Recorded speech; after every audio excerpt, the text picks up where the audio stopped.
104-year-old Antranik Matevosyan watches his great-great-grandchildren play. He was 6 when he and his parents left their farm in western Armenia.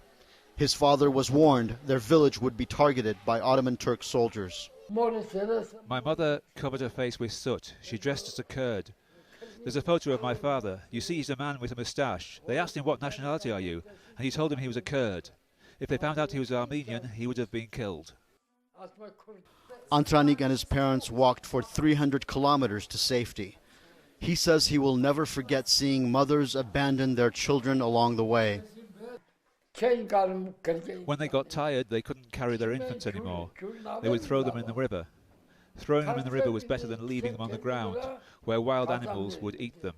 Eyewitness accounts from survivors like Antranik Matevosyan are on display here at the Armenian Genocide Institute and Museum.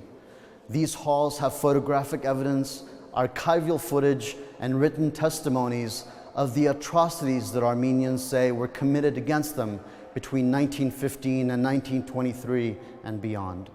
This new exhibition, timed to open with the centennial commemoration, is the first time the mass killings of Armenians is shown in the wider context of European and world history.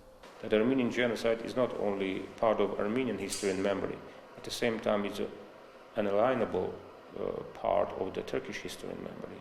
Armenia's president Serge Sarkisyan was one of the first visitors to the exhibition. He says in addition to remembering the past, Armenia is also looking ahead.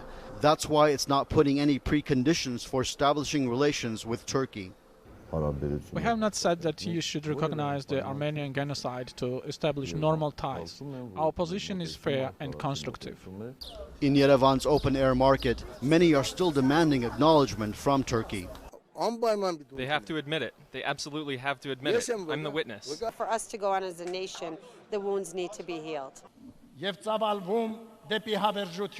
The Armenian Apostolic Church has canonized the victims of the mass killings as saints.